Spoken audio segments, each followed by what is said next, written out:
जय हिंद दोस्तों, आज हम लोग पुनः उपस्थित हुए हैं। तो आज का जो टॉपिक था उसे हम लोग जो है कि आगे बढ़ाने के लिए उपस्थित हुए हैं।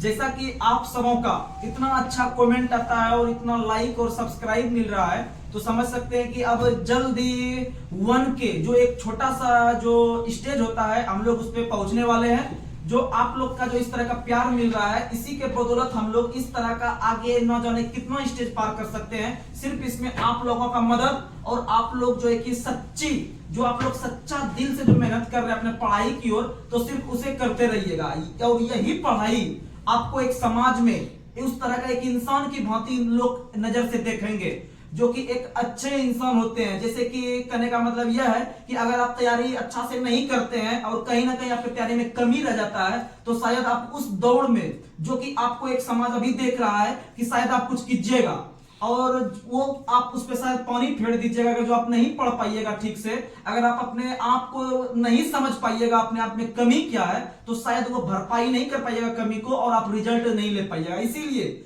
रिजल्ट लेना कोई बड़ी बात नहीं है। आप आंख कान मौन के कम से कम 1 से 2 साल इतना जबरदस्त मेहनत कीजिए, इतना जबरदस्त मेहनत कीजिए कि आपका सफलता जो भी एग्जाम में बैठिएगा, रिजल्ट कभी नहीं रुकेगा, रिजल्ट आएगा ही आएगा। और रिजल्ट का जो पीडीएफ होता है उसमें नाम आपका पक्का आएगा और फाइनल सिलेक्शन होगा, बशर्ते आप सब चीज को दरकिनार करते हुए आप लोग सिर्फ पढ़ाई को अपना जो है कि मजबूती प्रदान कीजिए और आपका सिलेक्शन पक्का होगा। और समझ लीजिए, और हम लोग जो है अधिकतर एग्जाम में रिजल्ट लिए हुए हैं। आपको बीपीएससी हो, बिहार दरोगा हो, बिहार सचिवालय हो, और कहने का मतलब रेलवे हो, एनटीपीसी हो, सब में रिजल्ट लिए हुए हैं। दरोगा में फिजिकल में बाहर है, उसके बाद फिर आपका ये बिहार पीसीएस में 66वीं बीपीएससी में मेंस में मेरा 312 नंबर है। तो आगे आने वाला समय में हम आपको मार्कशीट भी दिखा सकते हैं। लेकिन कोविड के दौरान हम लोग तैयारी नहीं कर पाए, घर का स्थिति भी सही नहीं था, तो इसके कारण हम लोग आगे नहीं बढ़ पाए। तो आगे इस तरह का बिहार ये दरोगा में फिजिकल में बाहर है, थोड़ा सा लास्ट चक्कर अच्छा से नहीं हो पाया तो उसमें भी बाहर है। बिहार सचिवालय में भी मेरा रैंक 1500 है, ये भी हम दिखा सकते हैं। लेकिन उसमें क्या है कि आपको ऑनर्स मेरा हिस्ट्री था, इसके कारण जो है कि हमको बाहर कर दिया गया। तो कहीं ना कहीं मेरा रैंक अच्छा हुआ, फिर भी हमको बाहर कर दिया गया। और एनटीपीसी मेंस में भी जो है कि हम एग्जाम नहीं दे पाए, बिहार का जो है कि दरोगा फिजिकल होने के कारण दोनों एक दिन ही लड़ गया था, तो वो था। और जो है कि आप समझ लीजिए आज जो भी रेलवे में है, तो समझ लीजिए आज हमको मोटिवेट उस तरह से प्राप्त हो रहा है आप लोग को देखकर कि आप लोग को भी कहीं ना कहीं हम अपना जो अभी रेलवे डिपार्टमेंट में काम कर रहे हैं, आपको भी एक सदस्य के रूप में आपको यहां तक पहुंचाने का जिम्मेवारी मेरा है। जो इस तरह से आप लोग प्यार कीजिए, आपको पक्का जो है कि एक सरकारी आदमी या फिर आपका जो भी एक जॉब होना चाहिए घर में, एक उस तरह का लेवल बनने के लिए आपको जो है कि कोई दिक्कत नहीं होगा। हम साथ हैं, तो आप लोग टेंशन मत लीजिए। बस एक डेली सेट लगाइए और सेट लगाने के बाद उसका डिस्कशन कीजिए। और जीके जीएस का रहा बात, जीके जीएस करंट, इसके लिए हम काफी हैं। तो आप लोग सिर्फ मैथ रीजनिंग कवर कीजिए, एक बार मैथ रीजनिंग पढ़िए, डेली 50 मैथ रीजनिंग बनाइए और 50 मैथ रीजनिंग बनाने के बाद जीके जीएस को एकदम पूरा एकदम अंडरलाइन कर करके एकदम पूरा पढ़िए और देखिएगा आपका तैयारी एक जबरदस्त तैयारी हो जाएगा कुछ दिन में। और आप खुद बोलिएगा कि अब जो भी एग्जाम में बैठेंगे रिजल्ट पक्का देंगे। तो आइए बिना कोई देरी किए हुए आगे बढ़ते हैं। तो आइए आज का सेशन शुरुआत करते हैं। तो आप लोग बताइएगा होयसल भवन कला का सर्वोत्तम उदाहरण जो मिलता है वह किस शहर में? द्वार समुद्र में। किस में मिलता है? द्वार समुद्र। अब आप लोग समझिएगा होयसल भवन कला या फिर होयसल मंदिर है। होयसल मंदिर है कर्नाटक में। होयसल एक मंदिर है कर्नाटक में जो कि हेलीबीड के द्वारा निर्माण किया गया था। और यह होयसल मंदिर करंट के तौर पे भी देखने के लिए मिल रहा है, क्योंकि यह यूनेस्को के धरोहर सूची में 42वां स्थान पे रखा गया है। भारत के अंदर राष्ट्र धरोहर सूची में जो 42वां चुना गया है आपको सूची में, 42वां होयसल मंदिर को, 42वां होयसल मंदिर। और होयसल मंदिर का निर्माण होलीबीड के द्वारा कर्नाटक राज्य में। अब 41वां भी चुना गया था। 41वां का जो चुना गया वह पश्चिम बंगाल के अंदर में शांति निकेतन है। शांति निकेतन वर्तमान में एक विश्वविद्यालय के रूप में काम कर रहा है, जिसका स्थापना रविन्द्रनाथ टैगोर ने 1901 में किया था। 1901 में रविन्द्रनाथ टैगोर ने आपका जो है कि स्थापना किया था शांति निकेतन का, और जो ये पश्चिम बंगाल में एक विश्वविद्यालय या यूनिवर्सिटी के रूप में कार्यरत है। अगला क्वेश्चन आप लोग बताना है, रज्यारोहण समारोह का विवरण किस वेद में मिलता है? अथर्ववेद। किस में मिलता है? अथर्ववेद। आप लोग को बता दे वेद आप लोग को बता दे वेद, वेद की संख्या 4 है, वेद की संख्या 4, वेद की संख्या 4 है। सबसे पहला वेद ऋग्वेद, सबसे पहला वेद ऋग्वेद, और वहीं सबसे अंतिम वेद अथर्ववेद है, सबसे अंतिम वेद अथर्ववेद है, सबसे अंतिम वेद अथर्ववेद है और सबसे पहला वेद ऋग्वेद है। और ऋग्वेद के पाठकर्ता को होत्री कहते हैं, ऋग्वेद के पाठकर्ता को होत्री कहते हैं, सामवेद के पाठकर्ता को उदात्री कहते हैं, सामवेद के पाठकर्ता को उदात्री कहते हैं। उसके बाद बताते हैं आपको जो है कि यजुर्वेद, यजुर्वेद के पाठकर्ता को अर्धवयु कहते हैं, अर्धवयु कहते हैं। ऋग्वेद हो गया होत्री, ऋग्वेद हो गया होत्री, सामवेद हो गया उदात्री और उसके बाद यजुर्वेद हो गया अर्धवयु, यजुर्वेद हो गया। अब आपको जुगाड़ देते हैं थोड़ा सा, अर्धवयु और यजुर्वेद, यजुर्वेद जो होता है उसको लिखने में जो पे रेप लिखते हैं, ऐसे करके ऊपर में रेप लिखते हैं और उसका जो आंसर होता है उसका जो पठकर्ता को कहते हैं, यजुर्वेद के जो पठकर्ता कहते हैं पठकर्ता में भी रेप लगता है, पठकर्ता में भी रेप लगता है। यानी यजुर्वेद का पठकर्ता अर्धवयु, यजुर्वेद का अर्धवयु। और लास्ट में जो आपको बोले अथर्ववेद, अथर्ववेद के पठकर्ता को ब्रह्मा कहते हैं, ब्रह्मा कहते हैं, क्या कहते हैं? ब्रह्मा। और एकमात्र गाई जा सकने वाली वेद, यानी गाई जा सकने वाली वेद वह सामवेद है, गाई जा सकने वाली वेद सामवेद है, सामवेद है। और जादू टोना मंत्र जंत्र तंत्र जितना ये सब अथर्ववेद है, क्या है? अथर्ववेद, क्या है? अथर्ववेद। और ऋग्वेद में कुल 10 मंडल है, ऋग्वेद में कुल 10 मंडल है, 1028 सूक्त है और 10,462 ऋचाएं हैं, 10,462 ऋचाएं हैं। अगर हम ऋचाएं की बात करते हैं तो इंद्र भगवान के लिए 250 ऋचाएं की रचना, ऋग्वेद में इंद्र देवता के लिए 250 ऋचाएं और वहीं जो है कि आपका धरती माता के लिए, पृथ्वी के लिए या अग्नि के लिए, अग्नि बोल सकते हैं हम लोग, अग्नि के लिए 200। तो समझिए आग जो होता है वह धरती पर चलता है, आग जो होता है वह धरती पर लगता है, तो इसको थोड़ा सा कम दिए हैं, 200 दिए हैं और 50 दे दिए एक्स्ट्रा में इंद्र भगवान को, यानी 250 इंद्र ले लिया और 200 आग अग्नि या आग जो भी आप लोग बोल सकते हैं। चलिए अब आगे बढ़ते हैं। अगला क्वेश्चन आप लोग को बताना है कि रविन्द्रनाथ टैगोर को ने शांति निकेतन की स्थापना कब की थी? 1901। कब की थी? 1901। यह यूनेस्को की सूची में 41वां स्थान, कितना स्थान? 41वां स्थान, कितना स्थान? और 42वां होइसल, 42वां होइसल। और याद रखिएगा कि रविन्द्रनाथ टैगोर को नोबेल पुरस्कार 1913 में मिला था गीतांजलि पुस्तक के लिए। कौन पुस्तक के लिए? गीतांजलि पुस्तक के लिए रविन्द्रनाथ टैगोर को नोबेल पुरस्कार मिला था। और इनका अंग्रेजी में जो अनुवाद किया था 1910 में W.B. इट्स नाम के अंग्रेज ने, W.B. इट्स नाम के व्यक्ति ने आपका जो है कि गीतांजलि का अंग्रेजी में अनुवाद 1910 में किया था। जस्ट उसके 3 साल के बाद 1913 में इन्हें जो है कि पहले एशियाई व्यक्ति बने हैं नोबेल पुरस्कार प्राप्त करने वाले साहित्य के क्षेत्र में, क्योंकि साहित्य का मतलब होता है किताब या बुक जो लिखा हुआ था उनके लिए उन्हें दिया गया, याद रखेगा। और भारत में सबसे बड़ा जो पुरस्कार है ये साहित्य के क्षेत्र में, भारत में सबसे बड़ा पुरस्कार जो है साहित्य के क्षेत्र में वो है ज्ञानपीठ पुरस्कार, ज्ञानपीठ पुरस्कार। और ज्ञानपीठ पुरस्कार का शुरुआत 1965 में, ज्ञानपीठ पुरस्कार का शुरुआत 1965 में और 1965 में ही पाने वाले पहले व्यक्ति थे श्री शंकर कुरूप। कौन बने थे? श्री शंकर कुरूप, श्री शंकर कुरूप।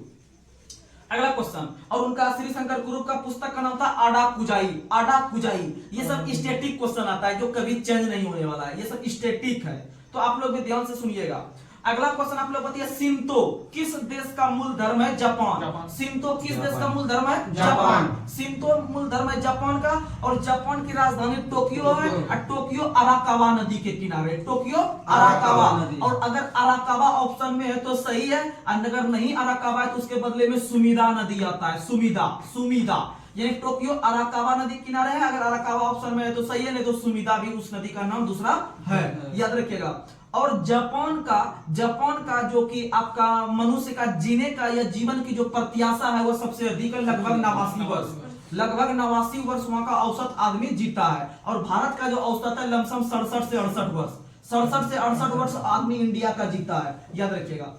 अगला क्वेश्चन आप लोग को बताना है, और जापान में जो कि फूलों को सजाने की कला है इकेबाना, इकेबाना फूलों की सजाने की जो एक कला है, जैसे कि हम लोग यहाँ माला वगैरह बनाते हैं भारत में, तो उसी तरह जो है कि जापान में फूलों के सजाने की एक कला है इकेबाना, इकेबाना, याद रखिएगा।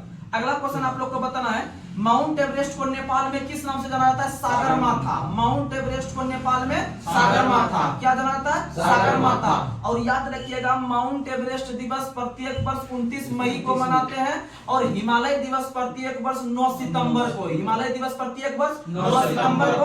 और माउंट एवरेस्ट विश्व की सबसे ऊंची चोटी है जिसकी ऊंचाई 8,848.86 मीटर, 8,848.86 मीटर हो गया माउंट एवरेस्ट का, जो विश्व की सबसे ऊंची चोटी है, जो कि हिमालय पर स्थित है। उसके बाद विश्व की दूसरी सबसे ऊंची चोटी अगर पूछेगा तो K2 है। K2 है जिसे हम लोग गॉडविन ऑस्टिन के रूप में भी जानते हैं। यह भी आपका हिमालय का ही हिस्सा है। और याद रखिएगा माउंट एवरेस्ट हो गया 8,848.86। और दूसरा जब हम K2 को देखते हैं तो K2 की ऊंचाई है 8611 मीटर, 8611 मीटर। वहीं अगर हम विश्व की तीसरी सबसे बड़ी ऊंची चोटी देखते हैं तो कंचनजंगा, कंचनजंगा। और कंचनजंगा यह पूर्णतः भारत के क्षेत्रफल में स्थित है, पूर्णतः भारत के क्षेत्रफल में सिक्किम में स्थित है। सिक्किम में कंचनजंगा किस राज्य में है?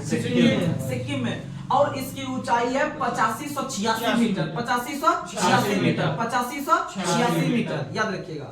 अगला क्वेश्चन आप लोग को बताना है, अब तक कौन सी लोकसभा की अवधि सबसे कम रही है? तो याद रखिएगा 12वीं लोकसभा। कौन सा लोकसभा? 12वीं लोकसभा। कौन सा लोकसभा? अब तक 12वीं लोकसभा का कार्यकाल जो है कि सबसे कम रहा है। अब बात आता है लोकसभा का, तो लोकसभा का गठन 1952 में भारत में किया गया। लोकसभा का गठन 1952 में किया गया। और लोकसभा जो शब्द पड़ा है, वह लोकसभा जो नाम पड़ा है वह है आपका जो है कि ब्रिटेन में जो है कि बहुत सारा दल था। जैसे आप लोग को पता होगा कि 1947 से पहले भारत का जो शासन प्रशासन संभालने का काम करता था वह ब्रिटेन के संसद के द्वारा। तो ब्रिटेन के संसद के द्वारा 1600 ईस्वी से लेकर 1757 तक व्यापार किया गया। तो ब्रिटिश ईस्ट इंडिया कंपनी जो भारत आई थी 1600 ईस्वी में आई थी, एलिजाबेथ प्रथम ने इसका स्थापना करवाया था भारत के अंदर में। 31 दिसंबर वह दिन था, 31 दिसंबर 1600 ईस्वी को ब्रिटिश ईस्ट इंडिया कंपनी का स्थापना होता है भारत के अंदर में। और भारत में जो हुआ है वह एलिजाबेथ प्रथम के काल में। किसके काल में? एलिजाबेथ प्रथम। और भारत में जो आया था यह व्यापार करने के लिए आया। और व्यापार करते करते आगे चलकर जब 1757 ईस्वी मिलता है तो 1757 में एक युद्ध होता है जिसका नाम था प्लासी का युद्ध। प्लासी का युद्ध डेट सहित याद रखेगा 23 जून 1757, 23 जून 1757। यह प्लासी नाम का जो युद्ध क्षेत्र था यह पश्चिम बंगाल में है वर्तमान समय में। वर्तमान समय में पश्चिम बंगाल जो भारत का एक राज्य है जहां की मुख्यमंत्री ममता बनर्जी है। और याद रखिएगा वहीं पर प्लासी नाम का एक जो कि युद्ध का क्षेत्र था, वहीं पर 23 जून 1757 को प्लासी की लड़ाई होती है। और प्लासी की लड़ाई जो होती है यह बंगाल के नवाब और अंग्रेज के बीच, बंगाल के नवाब और अंग्रेज के बीच। इसमें बंगाल का जो था वह उसमें सिराजुद्दौला था लड़ने वाला, सिराजुद्दौला। और अंग्रेज की तरफ से जो लड़ने वाला अंग्रेज गवर्नर था उसका नाम था रॉबर्ट क्लाइव। क्या नाम था? Robert Clive. तो रॉबर्ट क्लाइव और बंगाल के नवाब सिराजुद्दौला के बीच 1757 में प्लासी की युद्ध होती है। और प्लासी के युद्ध में जो है कि आपका बंगाल का नवाब हार गया, बंगाल का नवाब हार गया। और जब बंगाल का नवाब हार गया तो बताइए धीरे धीरे वह व्यापार जो अभी तक कर रही थी वह धीरे धीरे राजनीति में प्रवेश करेगी। किसमें प्रवेश करेगी? राजनीति में। तो क्वेश्चन पूछेगा पहली बार ब्रिटिश ईस्ट इंडिया कंपनी व्यापार के साथ राजनीति में भी प्रवेश किया किस युद्ध से? प्लासी का युद्ध, प्लासी का युद्ध। अब उसमें किसको हराया बता दीजिएगा? सिराजुद्दौला। डेट सही याद रखेगा 23 जून। और यह प्लासी युद्ध नामक क्षेत्र किस राज्य में? पश्चिम बंगाल। कहाँ है? पश्चिम बंगाल। और याद रखिएगा जब इसमें हार गया बंगाल का नवाब तो अंग्रेज धीरे धीरे राजनीति में इंटरफेयर करना शुरू किया और भारत में शासन प्रशासन करने लगा। क्या करने लगा? शासन प्रशासन। और इसी शासन प्रशासन जब 1757 में शुरू किया तो 1757 में प्लासी का युद्ध जीतने के बाद एक नया पद लाया भारत के अंदर, जिसका नाम था गवर्नर। क्या नाम था? गवर्नर। तो याद रखिएगा बंगाल के जो प्रथम गवर्नर बने हैं वही रॉबर्ट क्लाइव बने हैं जो कि सिराजुद्दौला को हराया था। यानी रॉबर्ट क्लाइव में योग्यता देखा ब्रिटेन के संसद ने या ब्रिटिश इंडिया कंपनी ने, कहा जब यह युद्ध में हरा दिया तो इसका मतलब इसी को बंगाल के प्रथम गवर्नर का पद दे देते हैं। तो क्वेश्चन 2 को पूछेगा कि किस युद्ध से गवर्नर का पद बाहर आया? तो बोलिएगा प्लासी। क्या बोलिएगा? प्लासी। वहीं पर पूछेगा कि बंगाल का प्रथम गवर्नर कौन बना? Robert Clive. बंगाल का प्रथम गवर्नर रॉबर्ट क्लाइव। और आगे चलकर इसी तरह से आगे चलकर इसी तरह से 1773 ईस्वी हम लोग को मिलेगा। तो 1773 ईस्वी में पहली बार ब्रिटेन के संसद के द्वारा भारत में कानून बनाकर एक कहते हैं दस्तावेज लाया। कहने का मतलब है कि उसमें क्या भारत में लागू करना है, नहीं करना है, कैसे काम होगा, यहाँ पर जो हम लोग वहां शासन प्रशासन करेंगे अच्छा से। तो पहली बार 1773 ईस्वी में रेगुलेटिंग एक्ट लाया। यानी रेगुलेटिंग एक्ट में लिखा गया था कि भारत में शासन प्रशासन का कार्यभार कौन संभालेगा, कौन काम करेंगे, नहीं करेंगे। तो ये सारा काम जो लिखा था 1773 का रेगुलेटिंग एक्ट के तहत। तो आप लोग को बता सकते हैं कि पहली बार ब्रिटेन के संसद के द्वारा भारत को अधिनियमित करने के लिए कौन सा एक्ट लाया? Regulating act. कौन सा एक्ट?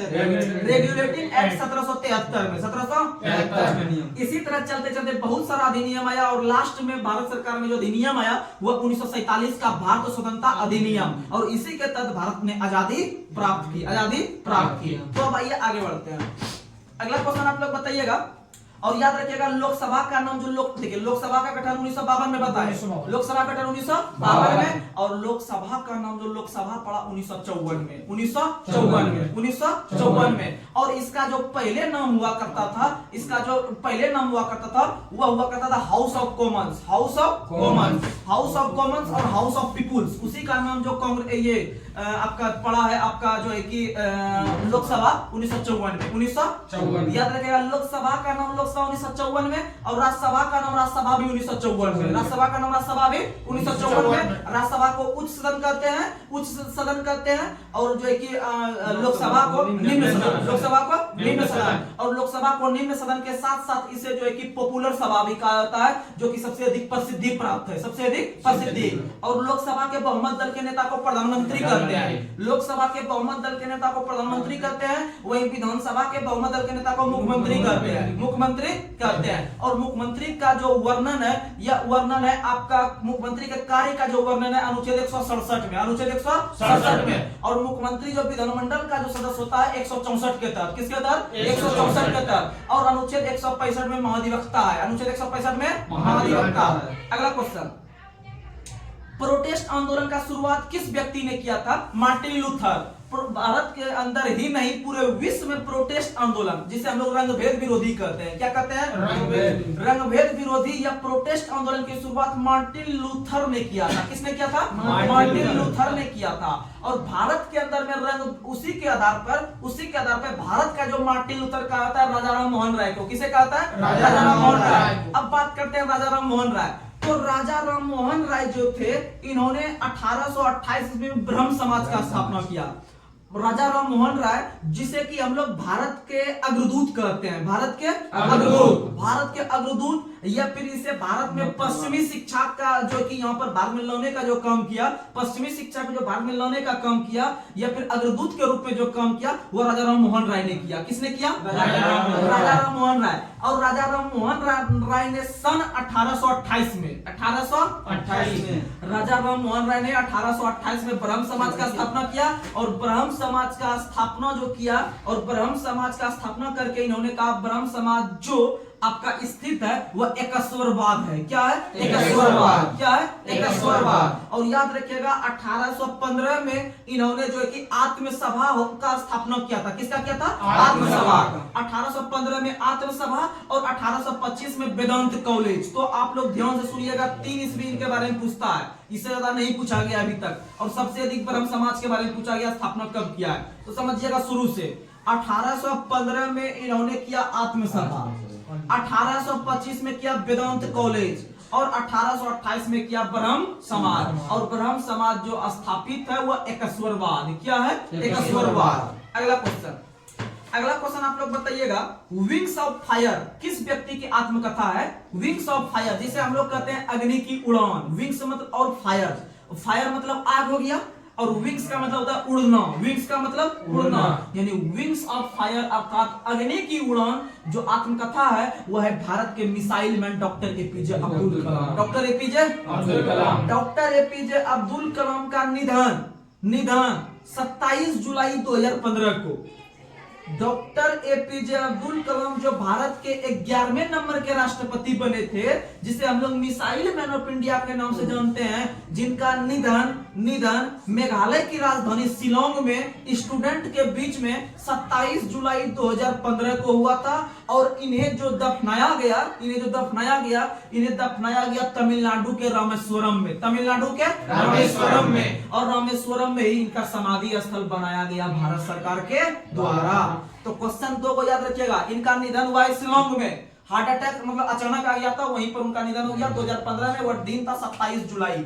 ठीक, निधन हुआ शिलोंग में और इन्हें दफनाया गया रामेश्वरम में अर्थात तमिलनाडु में, क्योंकि ओरिजिनल घर जो था डॉक्टर एपीजे अब्दुल कलाम का वह रामेश्वरम ही था, तमिलनाडु ही था। समझ में आया? और इनके द्वारा मिशन 2020 पुस्तक भी लिखा गया था। मिशन 2020 पुस्तक के लेखक डॉक्टर एपीजे अब्दुल कलाम, और विंग्स ऑफ फायर के लेखक भी अब्दुल कलाम, और इग्नाइटेड माइंड्स पुस्तक के लेखक भी अब्दुल कलाम, डॉक्टर एपीजे अब्दुल कलाम। इग्नाइटेड माइंड्स याद रखिएगा, इग्नाइटेड माइंड्स यानी माइंड का बहुत बड़ा तेज आदमी थे डॉक्टर एपीजे अब्दुल कलाम, याद रखिएगा।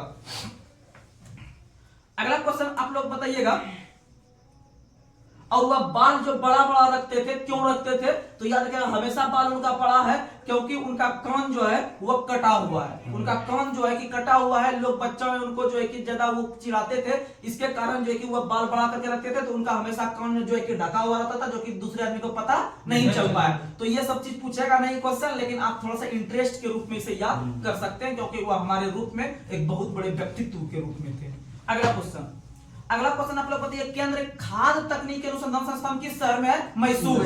केंद्र खाद्य तकनीकी अनुसंधान संस्थान कहाँ है? मैसूर। और राष्ट्रीय पोषण संस्थान है हैदराबाद में। राष्ट्रीय पोषण संस्थान हैदराबाद में। भारतीय डायनामिक्स लिमिटेड का मुख्यालय हैदराबाद में। वहीं पर राष्ट्रीय अर्थशास्त्र अनुसंधान संस्थान है हैदराबाद में। तो ये सब चीज याद रखने का कोशिश कीजिएगा। वहीं राष्ट्रीय मिश्र धातु निगम लिमिटेड का मुख्यालय भी क्यों है? हैदराबाद में। यानी डायनामिक्स लिमिटेड, मिश्र धातु लिमिटेड, अर्थशास्त्र का संस्था का मुख्यालय, और वहीं पर आपका पोषण संस्था का मुख्यालय, ये सब कहाँ है? हैदराबाद में। और हैदराबाद जो है यह वर्तमान में तेलंगाना की राजधानी है। वर्तमान में तेलंगाना की राजधानी है। और हैदराबाद का पुराना नाम भाग्यनगर था। हैदराबाद का पुराना नाम भाग्यनगर था। और हैदराबाद मूसी नदी के किनारे है। हैदराबाद मूसी नदी के किनारे है, याद रखिएगा, हैदराबाद मूसी नदी के किनारे है। और हैदराबाद एक स्वतंत्र शहर की स्थापना निजामुल मुल्क अर्थात चिनकिलीज खान ने किया था, जिसका संबंध आसफ जाही राजवंश से था। जिसका संबंध आसफ जाही राजवंश से था। और सरदार वल्लभ भाई पटेल के द्वारा और बीपी मेनन ने जब एकता बनाने का काम किया था, तो सन 1948 ईस्वी में पुलिस कार्रवाई के तहत मिलाया, अर्थात ऑपरेशन कैटरपिलर या ऑपरेशन पोलो के तहत इसे मिलाया। और वही हैदराबाद भारत का सबसे बड़ा देशी रियासत के रूप में भी हम लोग पढ़ते हैं। अगला क्वेश्चन, और वहीं पर अगर दो और देशी रियासत देखते हैं, एक है जूनागढ़ देशी रियासत। जूनागढ़ देशी रियासत आपका गुजरात में है। जो से जनमत संग्रह के द्वारा मिला है उसको। जो से जनमत संग्रह का मतलब होता है वोटिंग के तहत। किसके तहत? वोटिंग के तहत। यानी परसेंटेज देख लेता है कि 100% आदमी कितना परसेंट मिलना चाहता है, कितना परसेंट नहीं मिलना चाहता है। जब वहां पर वोटिंग किया गया था, जनमत संग्रह किया गया, तो 99% आदमी जो है कि इंडिया में मिलने का काम किया। समझ में आ गया? उसका देखा था जम्मू कश्मीर देशी रियासत जो था, जो कि उस समय राजा हरि सिंह वहां पर शासन कर रहे थे, और उसे जो है कि विलय पत्र के तहत मिलाया गया। विलय पत्र यानी कि एक दस्तावेज के तहत, उसमें सिग्नेचर के तहत मिलाया गया। यानी विलय पत्र यानी कि उसके लेटर लिख के जो है कि वो भारत का हिस्सा बना। तो ये याद रखने की कोशिश कीजिएगा। अगला क्वेश्चन आप लोग बताइएगा, भारत में जूट का सबसे अधिक उत्पादन कौन सी राज्य करती है? पश्चिम बंगाल। कौन सा? और दूसरा स्थान बिहार। और अंतर्राष्ट्रीय जूट संगठन का मुख्यालय ढाका। अंतर्राष्ट्रीय जूट संगठन का मुख्यालय ढाका। और राष्ट्रीय जूट संशोधन का मुख्यालय पश्चिम बंगाल के अंदर में, कलकत्ता के अंदर में स्थित है। याद रखिएगा, राष्ट्रीय जूट संस्था बोलेगा तो कलकत्ता के अंदर में, और अंतर्राष्ट्रीय जूट संगठन का मुख्यालय बोलेगा तो बांग्लादेश की राजधानी ढाका। क्यों बनाया है? क्योंकि अंतर्राष्ट्रीय लेवल पे सबसे अधिक जो जूट का उत्पादन करती है वो पश्चिम बंगाल करती है, बांग्लादेश करती है। कौन करती है? बांग्लादेश करती है। और राष्ट्र लेवल पे पश्चिम बंगाल, राष्ट्र लेवल पे पश्चिम बंगाल। और अगला क्वेश्चन देखिएगा, अगला क्वेश्चन बताइए, भारत में हरित क्रांति का जनक किसे कहा था? एमएस स्वामीनाथन। किसे कहा था? एमएस स्वामीनाथन। भारत में हरित क्रांति का जनक एमएस स्वामीनाथन। आप लोग को बता दें 1866 से 67 ईस्वी में 1866 से 67 ईस्वी में एमएस स्वामीनाथन ने जो है कि आपका बहुत अलग प्रकार का कार्य किया, जिससे कि कृषि के क्षेत्र में आपका जो है कि बहुत अधिक उत्पादन होने का काम किया। और सबसे अधिक प्रभाव जो फसल पे पड़ा वो गेहूं था। कौन था? गेहूं पर लगभग 300% पैदावार अधिक हुआ।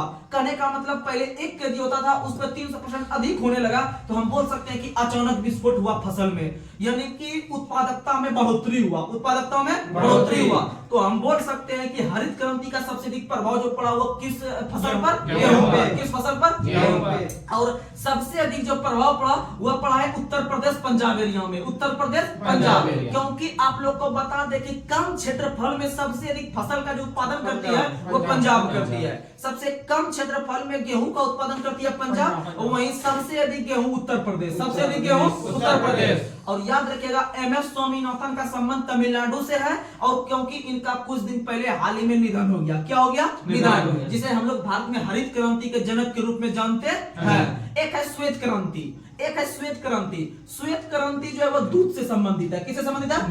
दूध से। और दूध के क्षेत्र में आपका जो सबसे अधिक व्यक्ति भारत के अंदर में काम करने के लिए आए, आगे बढ़ चढ़ कर हिस्सा लिए, उनका नाम था वर्गीज कुरियन। क्या नाम था? वर्गीज कुरियन। और याद रखिएगा वर्गीज कुरियन को श्वेत क्रांति का पिता भारत के अंदर में जानते हैं, क्योंकि उन्होंने श्वेत के क्षेत्र में अर्थात दूध में क्रांति लाने के लिए आपका श्वेत क्रांति का शुरुआत किया। और याद रखिएगा श्वेत क्रांति का संबंध किससे है? दूध से। किससे है? दूध से। और याद रखिएगा ऑपरेशन फ्लड, एक प्रकार का दूध में क्रांति लाने के लिए ऑपरेशन फ्लड। इसी तरह का उसका जो है कि वो होता है लोगो। जब देखिएगा उसका टैंकर बड़ा जब जाता है रोड पे या ट्रेन पे, तो इस तरह का टैंकर होता है, उसमें से जो है कि वो दूध लेकर जो है कि सप्लाई के लिए आयात निर्यात करती है। उसका टैग लाइन है ऐसे करके। तो याद रखिएगा कि ऑपरेशन फ्लड का संबंध भी किससे? दूध से। पूरे भारत में ऑपरेशन फ्लड 1970 में लागू किया गया था। कब लागू किया गया था? 1970 में। ऑपरेशन फ्लड 1970 में लागू किया गया था दूध में क्रांति लाने के लिए। और एक व्यक्ति को हम याद करते हैं जिसका नाम है वर्गीज कुरियन। और वर्गीज कुरियन का अगर घर देखे तो घर है केरल। वर्गीज कुरियन का संबंध कहां से है? केरल से। और स्वामीनाथन देखे हम कहां से? तमिलनाडु से। स्वामीनाथन तमिलनाडु से, एमएस स्वामीनाथन तमिलनाडु से, और वर्गीज कुरियन केरल से। वर्गीज कुरियन केरल से। और याद रखिएगा भारत के अंदर में राष्ट्रीय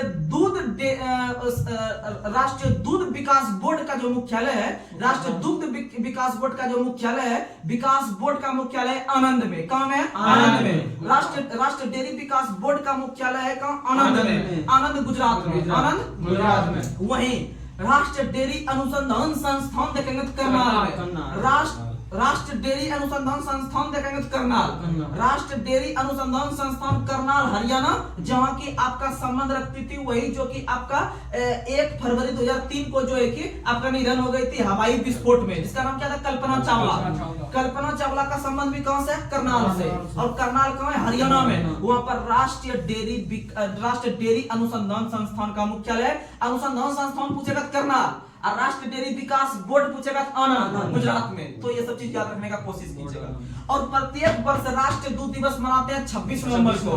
राष्ट्रीय दूध दिवस 26 नवंबर को, और विश्व दूध दिवस 1 जून को। विश्व दूध दिवस 1 जून को। और दूध में विटामिन सी पाया नहीं जाता है। दूध में विटामिन सी पाया नहीं जाता है, याद रखिएगा। और याद रखिएगा कि दूध का जो सफेद रंग होता है वो केसिन के कारण, दूध का सफेद रंग केसिन के कारण, और दूध का जो पीला रंग होता है कैरोटीन के कारण, और दूध जो मीठा लगता है वो लैक्टोज के कारण। किसके कारण? लैक्टोज के कारण। और दूध का जो पाचन हमारा शरीर करता है वो रेनिन के कारण। किसके कारण? रेनिन के कारण। दूध में जो एंजाइम, दूध को पचाने में जो एंजाइम हमारे शरीर में जो सक्रिय होता है, या उसके जो उत्तरदायी है वो है रेनिन। कौन है? रेनिन। आगे अगला क्वेश्चन आप लोग को बताइएगा, चंद्रगुप्त मौर्य की राजधानी कहां थी? पाटलिपुत्र। कहां थी? पाटलिपुत्र। चंद्रगुप्त मौर्य की राजधानी पाटलिपुत्र। और चंद्रगुप्त मौर्य को भारत का सबसे पहला शासक कहा जाता है। भारत का सबसे पहला नेशनल शासक अगर हम देखते हैं तो वो चंद्रगुप्त मौर्य है। चंद्रगुप्त मौर्य है। और चंद्रगुप्त मौर्य जो है कि मगध अर्थात बिहार में शासन किए थे। कहां किए थे? बिहार में शासन किए थे। अगला क्वेश्चन आप लोग को बताना है, भारत में राज्यसभा सदस्यों की अधिकतम संख्या कितनी हो सकती है? 250। 250। अब राज्यसभा का करते हैं, तो राज्यसभा का नाम राज्यसभा 1954 में पड़ा, आप लोग को बता चुके हैं। और राज्यसभा में अधिकतम सीट भारत में 250 हो सकती है और वर्तमान समय में 245 है। वर्तमान समय में 245 यानी 245 सदस्य वर्तमान में राज्यसभा से जीतकर आपका पहुंचे हुए हैं संसद में और 245 में से 12 सदस्य का मनोनयन राष्ट्रपति करते हैं। कौन करते हैं? राष्ट्रपति। यानी कि विज्ञान कला क्षेत्र सबसे करते हैं, 12 सदस्य का मनोनयन राष्ट्रपति करते हैं। और ये जो 12 सदस्य का मनोनयन राष्ट्रपति करते हैं, ये जो 12 सदस्य का मनोनयन राष्ट्रपति करते हैं, ये आयरलैंड के संविधान से लिए हैं। आयरलैंड के संविधान से मनोनयन बोलेगा आयरलैंड। वही 233 का जो निर्वाचन हो रहा है, ऐसा प्रावधान दक्षिण अफ्रीका से, ऐसा प्रावधान दक्षिण अफ्रीका से, याद रखिएगा। अगला क्वेश्चन, अगला क्वेश्चन आप लोग को बताना है, सोने के आभूषण बनाते समय उसमें कौन सा तत्व मिलाया जाता है? तांबा। कौन सा? तांबा। और तांबा का सबसे अधिक उत्पादन मध्य प्रदेश करती है। कौन करती है? मध्य प्रदेश। और तांबा के उत्पादन के लिए प्रसिद्ध खदान है खेतड़ी। खेतड़ी आपका राजस्थान में, खेतड़ी राजस्थान में। और तांबा का संकेत होता है सीयू। तांबा का संकेत होता है सीयू। और तांबा का लैटिन नाम होता है क्यूप्रम। तांबा का लैटिन नाम क्यूप्रम। तांबा का लैटिन नाम क्यूप्रम। अगला क्वेश्चन आप लोग बताइएगा, विश्व की सबसे बड़ी खाड़ी है मेक्सिको की खाड़ी। विश्व की सबसे बड़ी खाड़ी मेक्सिको की खाड़ी। और याद रखिएगा मेक्सिको की राजधानी है Mexico city. Mexico city, Mexico city. और अगला क्वेश्चन आप लोग बताइएगा, और चांदी का भी सबसे अधिक उत्पादन कौन करती है? मेक्सिको। चांदी का भी सबसे अधिक उत्पादन मेक्सिको। चांदी का सबसे अधिक उत्पादन मेक्सिको। और तांबा का सबसे अधिक उत्पादन करती है चिली। तांबा का सबसे अधिक उत्पादन चिली और मेक्सिको करती है आपका तांबा, किसका? चांदी। चांदी का मेक्सिको करता है चांदी का। अगला क्वेश्चन आप लोग बताइएगा कि बांग्लादेश का सृजन किस वर्ष हुआ है? 1971 में। बांग्लादेश का सृजन हुआ है 1971 में। और बांग्लादेश को पहले पूर्वी पाकिस्तान के रूप में जानते थे। बांग्लादेश को पहले पूर्वी पाकिस्तान के रूप में जानते थे और पाकिस्तान से यह 1971 में अलग हुआ। 1971 में अलग हुआ। और याद रखिएगा कि भारत में अब तक 3 बार जो है कि आपका राष्ट्रपतिकाल लगा है। और राष्ट्रपतिकाल जो 3 बार लगा है वह पहली बार 1962 में लगा था। पहली बार 1962 में, दूसरी बार 1971 में, तीसरी बार 1976 में। तीसरी बार 1976 में यह लगा है राष्ट्रपतिकाल। कौन सा पदकाल? राष्ट्रपतिकाल। और राष्ट्रपतिकाल 3 बार और वित्त आपातकाल 0 बार। वित्त आपातकाल 0 बार, यानी वित्त जो लिखते हैं वो लिखते हैं, वो जो लिखते हैं पहले 0 टाइप का लिखते हैं। इसलिए याद रखिएगा वित्त आपातकाल क्वेश्चन पूछेगा कितना बार लगा है तो 0 बार। कितना बार? 0 बार। और राष्ट्रपति शासन अनेकों बार। राष्ट्रपति शासन अनेकों बार, जो कि 356 के तहत लगता है। 356। तो देखिएगा आपातकाल पे हम लोग थोड़ा संक्षेप में बात कर लेते हैं। तो भारतीय संविधान का एक भाग है, भाग 18। कौन सा है? भाग 18। भाग 18 जो है वह अनुच्छेद 352 से लेकर 360 तक कवर करता है। तो 352 से लेकर 360 लगभग आपातकाल का ही चर्चा करती है। तो आपातकाल में से 3 प्रकार का आपातकाल हमारे संविधान में है। सबसे पहला आपातकाल है राष्ट्रपतिकाल। राष्ट्र आपातकाल जो है वो अनुच्छेद 352 के तहत, अनुच्छेद 352। और यह अब तक 3 बार, और यह अब तक 3 बार में आपका 62, 71, 76, 62, 71, 76। वही हम बात करते हैं आपका दूसरा आपातकाल हुआ है राष्ट्रपति शासन। कौन सा है? राष्ट्रपति शासन। राष्ट्रपति शासन अनुच्छेद 356, अनुच्छेद 356। और भारत के अंदर में राष्ट्रपति शासन अनुच्छेद 356 के अलावा 365 के तहत, 365 के तहत। तो याद रखिएगा 365 का यूज तो राष्ट्रपति शासन में होता ही है, उसके अलावा 365 का प्रयोग भी राष्ट्रपति शासन में होता है। वहीं पर अगर हम बात करते हैं आपका वित्त आपातकाल का, तो वित्त आपातकाल में लिखते हैं वो, और वो लिखते हैं 0, और 0 उसका इकाई डिजिट जो होगा अनुच्छेद का, वो भी 0 होगा। 360 कितना होगा? 360। तो 3 क्वेश्चन वित्त आपातकाल जैसे बोलेंगे तो आपको दिमाग लगाना है वित्त। अच्छा, वो लिख रहे हैं, वो यानी 0 लिख रहे हैं तो बोलेंगे 0 बार लगा है। कितना बार लगा है? 0 बार। और वहीं इसके लिए अगर अनुच्छेद पूछेगा तो बोलेंगे 360 बार, क्योंकि वो जो लिख रहे हैं वो में 0 लिखना है, यह जो है कि इकाई डिजिट 0 लेके आएगा। 360 क्या आएगा? 360। अगला क्वेश्चन आप लोग को बताना है, वायुयान के टायर में कौन सी गैस भरी जाती है? हीलियम। कौन सा? हीलियम। और याद रखिएगा कि हीलियम का खोज किया लोकेयर ने, हीलियम का खोज किया लोकेयर ने। और हीलियम एक प्रकार का अग्र गैस है, एक प्रकार का अग्र गैस है। और हीलियम जो है कि सबसे हल्की गैस है, हीलियम सबसे हल्की गैस है, याद रखिएगा। और हीलियम का परमाणु संख्या 2 होता है और इसका संकेत He होता है। अगला क्वेश्चन आप लोग बताइएगा, सहारा मरुस्थल किस महाद्वीप में है? उत्तरी अफ्रीका। किसमें है? उत्तरी अफ्रीका। और विश्व का सबसे बड़ा मरुस्थल भी कौन सा है? सहारा। कौन सा है? सहारा। और यह उत्तरी अफ्रीका में स्थित है। अगला क्वेश्चन, और भारत में एक मरुस्थल, इसका नाम है थार मरुस्थल। भारत के अंदर अंदर में थार मरुस्थल है जो कि राजस्थान में स्थित है, और थार का कुछ हिस्सा पाकिस्तान में भी पड़ता है। तो पाकिस्तान में थार मरुस्थल का जो हिस्सा पड़ता है उसे चोलिस्तान कहते हैं। क्या कहते हैं? चोलिस्तान। यानी कि आपका थार मरुस्थल भारत के अंदर राजस्थान में स्थित है, और राजस्थान आप लोग को पता है कि राजस्थान का जो सीमा है वो पाकिस्तान से भी लगती है, पाकिस्तान से भी लगती है। और पाकिस्तान से सबसे लंबी सीमा बनाने वाला राज्य भी कौन है? राजस्थान। कौन सा है? याद रखिएगा, पाकिस्तान जो है कि सबसे लंबी सीमा साझा करती है भारत राज्य राजस्थान के साथ। किसके साथ?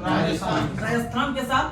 और यही राजस्थान के पास एक थार मरुस्थल है जो कि आपका बालू का क्षेत्र होता है, उसी को मरुस्थल कहते हैं, जो कि कहीं कहीं आपका घर द्वार का कहीं भी ठार नहीं रहता है, तो उसे मरुस्थल कहते हैं। और मरुस्थल का कुछ हिस्सा जो पाकिस्तान के क्षेत्र में पड़ता है उसे चोलिस्तान के रूप में जाना जाता है। यह क्वेश्चन एनटीपीसी रेलवे का पूछा हुआ क्वेश्चन है। अगला क्वेश्चन आप लोग को बताना है, जलियांवाला बाग हत्याकांड किस वर्ष हुआ था? 13 अप्रैल 1919। जलियांवाला बाग हत्याकांड 13 अप्रैल 1919 हुआ था। और जलियांवाला बाग हत्याकांड जो हुआ था वो 2 व्यक्ति को लेकर हुआ था। कितने व्यक्ति को? 2 व्यक्ति में था, एक था सैफुद्दीन किचलू और था डॉक्टर सतपाल। डॉक्टर सैफुद्दीन किचलू और डॉक्टर सतपाल का गिरफ्तारी करके ब्रिटेन के सिपाहियों के द्वारा या अंग्रेज सिपाहियों के द्वारा उसे जेल में बंद कर दिया गया था। उसी को छुड़वाने के लिए भारतीय महापुरुष के द्वारा या भारतीय व्यक्तियों के द्वारा पंजाब का एक शहर है अमृतसर, पंजाब का एक शहर है अमृतसर, और अमृतसर में ही जलियांवाला बाग हत्याकांड जो हुआ था वह जल्ली नाम के आदमी का वह हिस्सा था जहां पर घटना घटित हुआ था, जहां पर वह घटना को अंजाम दिया गया था। जलियांवाला बाग हत्याकांड जो कि जनरल डायर ने वहां पर गोली चलवा दी थी। वह जो जगह था या जहां पर वो बैठक हो रहा था उसे छोड़वाने के लिए वह जो जगह था वह जल्ली नाम के व्यक्ति का जगह था। कौन नाम के व्यक्ति का? जल्ली। वो पर्सनल जगह था जल्ली नाम के व्यक्ति का, और वहां पर गोली चलवाने का आदेश जनरल ओडायर ने दिया था, याद रखेगा। और जनरल ओडायर की हत्या उसी घटना से प्रभावित होकर 1940 में उधम सिंह ने किया था। 1940 में उधम सिंह ने किया था, उसका बदला लिया था उसे मारकर। तो जलियांवाला बाग हत्याकांड 13 अप्रैल 1919 को हुआ था। अगला क्वेश्चन आप लोग को बताना है, और याद रखिएगा अमृतसर में एक जो कि मंदिर है जो कि सिख धर्म से संबंधित, इसका नाम है स्वर्ण मंदिर। क्या नाम है? स्वर्ण मंदिर। और स्वर्ण मंदिर को गोल्डन टेंपल भी कहते हैं। स्वर्ण मंदिर को गोल्डन टेंपल भी कहते हैं। और स्वर्ण मंदिर का निर्माण सिखों के 5वें गुरु अर्जुन देव के द्वारा किया गया था। किसके द्वारा? गुरु अर्जुन देव के द्वारा। और अमृतसर शहर जो है, अमृतसर जो शहर है उस शहर का स्थापना गुरु रामदास ने तो समझने का प्रयास कीजिएगा। सिखों के पहले नंबर के गुरु हुए गुरु नानक, सिखों के पहले नंबर के गुरु हुए गुरु नानक, सिखों के दूसरे नंबर के गुरु हुए आपके गुरु जो है कि कहने का मतलब दूसरा नंबर का जो हुआ है वह गुरु अंगद हुआ है, और तीसरा नंबर का जो गुरु हुआ है गुरु अमरदास हुआ है, चौथा नंबर का गुरु रामदास हुआ है, 5वां नंबर का गुरु अर्जुन देव हुआ है। तो यहाँ पर 3 और 4 और 5 वाला जो है इसको समझने का प्रयास करते हैं। तो चौथा नंबर वाला जो गुरु हुआ था गुरु रामदास, इन्होंने अमृतसर शहर का बसाया। किसको बसाया? अमृतसर। वहीं अमृतसर शहर के अंदर में जो आपका गोल्डन टेंपल बनाया, जो स्वर्ण मंदिर बनवाया, वो 5वां नंबर वाला बनाया, यानी कि गुरु अर्जुन देव बनाया। क्या बनाया? गुरु अर्जुन देव। किसने बनवाया? गुरु अर्जुन देव। और इसी गुरु अर्जुन देव को किस गुरु ने मरवाया? किस मुगल शासक ने मरवाया? जहांगीर ने मरवाया था। किसने मरवाया था? जहांगीर ने अर्जुन देव को मरवाया था। जहांगीर ने अर्जुन देव को। वहीं पर तेग बहादुर को औरंगजेब ने मरवाया था। तेग बहादुर को औरंगजेब ने मरवाया था। और तेग बहादुर को जब आपको चिनवाया जा रहा था तो उन्होंने कहा था कि हम सर कटा सकते हैं लेकिन सर नहीं झुका सकते। एक तरह का स्टेटमेंट जो है कि उनके द्वारा दिया गया था, यानी उसको उस भाषा में कहा था सर दे सिर्रे नौदाद। इस तरह से याद रखिएगा। अगला क्वेश्चन, केंद्र औषधि शोध संस्थान किस शहर में है? लखनऊ। केंद्र औषधि शोध संस्थान लखनऊ। अगला क्वेश्चन आप लोग बताइएगा, द रिपब्लिक पुस्तक के लेखक कौन है? प्लूटो। द रिपब्लिक पुस्तक के लेखक प्लूटो। अगला क्वेश्चन आप लोग बताइएगा, दास कैपिटल पुस्तक के लेखक Karl Marx. Das Kapital Karl Marx. और कार्ल मार्क्स का संबंध था जर्मनी से। कार्ल मार्क्स का संबंध जर्मनी से। और जर्मनी की राजधानी बर्लिन है और बर्लिन स्प्री नदी किनारे है। बर्लिन किस नदी किनारे? स्प्री। अगला क्वेश्चन आप लोग बताइएगा, हैरी पॉटर पुस्तक के लेखक कौन है? हैरी पॉटर पुस्तक के लेखक कौन है? जेके रोलिंग है। कौन है? जेके रोलिंग। हैरी पॉटर पुस्तक के लेखक कौन है? जेके रोलिंग। हैरी पॉटर पुस्तक के लेखक है जेके रोलिंग। और अगला क्वेश्चन आप लोग बताइएगा, डिवाइन कॉमेडी पुस्तक के लेखक कौन है? दांते। तो देखिएगा डिवाइन कॉमेडी करके 3 पुस्तक आता है, आप लोग ध्यान से समझिएगा। एक आता है life divine, life divine Aurobindo Ghosh, life divine Aurobindo Ghosh. और दूसरा याद रखिएगा डिवाइन लाइफ, उसी को पलटा देगा। देखिए पहला बोले थे लाइफ डिवाइन अरविंद घोष हो गया, और लाइफ डिवाइन को पलटा के लिखेंगे हम लोग डिवाइन लाइफ। क्या लिखेंगे? Divine life. डिवाइन लाइफ पुस्तक के लेखक है शिवानंद। कौन है? शिवानंद। बहुत कंफ्यूजन का क्वेश्चन है। लाइफ डिवाइन अरविंद घोष और divine life Shivanand. Divine comedy दांते, डिवाइन कॉमेडी यानी कॉमेडी जो भी व्यक्ति करता है उसका दांत दिखता है, उसका दांत दिखता है, यानी कॉमेडी करके आएगा डिवाइन करके, तो आपका दिमाग में फिट रहना चाहिए दांत। क्या रहना चाहिए? और दांत का क्षरण फ्लोराइड के कारण। किसके कारण? फ्लोराइड। यानी दांत का क्षरण जब शुरू होता है तब लार का पीएच मान 5.5 से जब कम हो जाता है, 5.5 से जब कम हो जाता है तो दांत का क्षरण शुरू हो जाता है। वहीं अगर स्पेशली देखें लार का पीएच मान, तो लार का पीएच मान होता है आपका 6.5, 6.5। अगला क्वेश्चन, अगला क्वेश्चन आप लोग बताइएगा, पॉलिटिक्स पुस्तक के लेखक कौन है? अरस्तु। पॉलिटिक्स पुस्तक के लेखक अरस्तु। अब पॉलिटिक्स पे भी एक दो क्वेश्चन आता है, तो देखिएगा पुस्तक पे, जैसे एक पुस्तक आ गया आपका पॉलिटिक्स पुस्तक के लेखक है अरस्तु, एक आता है grammar of politics. Grammar of politics पुस्तक के लेखक है Laski. Grammar of politics Laski, grammar of politics Laski. और एक आता है आपका पॉलिटिक्स ऑफ जुगाड़, पॉलिटिक्स ऑफ जुगाड़। पॉलिटिक्स ऑफ जुगाड़ पुस्तक के लेखक है सवा नकवी। तो फिर से हम तीनों आपको रियलाइज करा रहे हैं। अगर पूछे पॉलिटिक्स, सिर्फ पॉलिटिक्स पूछे तो अरस्तु, पॉलिटिक्स पूछे तो अरस्तु, पॉलिटिक्स पूछे तो अरस्तु, पॉलिटिक्स ये grammar of politics Laski, grammar of politics Laski, grammar of politics Laski. और पॉलिटिक्स ऑफ जुगाड़ सवा नकवी, पॉलिटिक्स ऑफ जुगाड़ सवा नकवी। आप लोग सुनिएगा आराम से, हम तीनों को फिर से बोल रहे हैं। पहला पॉलिटिक्स अरस्तु, दूसरा पॉलिटिक्स ऑफ जुगाड़ सवा नकवी, तीसरा याद रखिएगा क्या कहते हैं उसको, grammar of politics, grammar of politics Laski, grammar of politics Laski. यानी ग्रामर जो हम लोग बच्चों में बनाते हैं, आपको जुगाड़ देते हैं थोड़ा सा एक आध याद रखने का, जैसे ग्रामर ऑफ पॉलिटिक्स बोलते हैं। तो ग्रामर जो होता था, ग्रामर व्याकरण जो हम लोग बच्चों में बनाते थे, हम लोग जो है उसको बनाते लसक जाते थे ना, कहते फंस गए यानी कि लसक गए, यानी कि Laski, grammar of politics Laski, grammar of politics Laski. समझ में आया?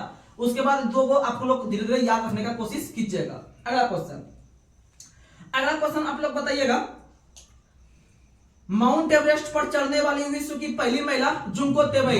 विश्व में पहली महिला जुंको तेबई बनी है, जुंको तेबई बनी है जो माउंट एवरेस्ट पर चढ़ी है। और विश्व का पहला व्यक्ति आपके बने हैं तेंजिंग नार्गे, तेंजिंग नार्गे और माउंट हेलेरी, जो कि आपके 1953 ईस्वी में 29 मई के दिन एवरेस्ट पर चढ़े। इसीलिए प्रत्येक 29 मई को माउंट एवरेस्ट दिवस के रूप में मनाते हैं। अगला क्वेश्चन, और हाल ही में क्वेश्चन बना है कि माउंट एवरेस्ट पर चढ़ने वाली पहली जो आपका जो महिला बनी है जिसे दिखाई नहीं पड़ता है, उसका नाम है शीतल महाजन। शीतल महाजन, ये क्वेश्चन आ सकता है। माउंट एवरेस्ट करके आएगा कोई महिला तो शीतल महाजन ऑप्शन में रहेगा, उसको आप टिक कर सकते हैं। अगला क्वेश्चन, अगला क्वेश्चन आप लोग बताइएगा, लेडी विद द लैम्प के रूप में किस महिला को जानते हैं? Florence Nightingale. किसे जानते हैं? Florence Nightingale, Florence Nightingale. Lady with the lamp के नाम से फ्लोरेंस नाइटिंगेल को जानते हैं। और याद रखिएगा कि भारत के अंदर में एक व्यक्ति है सरोजिनी नायडू। कौन सी व्यक्ति है? सरोजिनी नायडू। उसे भारत का बुलबुल कहा जाता है। क्या कहता है? भारत का बुलबुल। भारत के बुलबुल के नाम से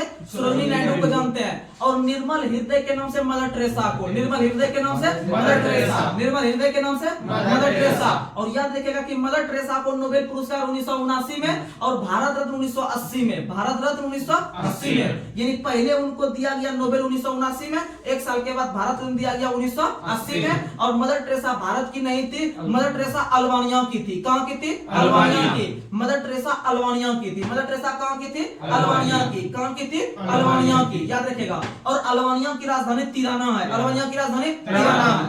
अगला क्वेश्चन, अगला क्वेश्चन आप लोग बताइएगा, फ्रांसीसी क्रांति कब हुआ है? 1789। फ्रांसीसी क्रांति 1789। रूसी क्रांति 1917। रूसी क्रांति 1917। चीनी क्रांति 1911। चीनी क्रांति 1911। अमेरिकी क्रांति 1776। अमेरिकी क्रांति 1776। अब भारत की क्रांति 1947। भारत की क्रांति 1947।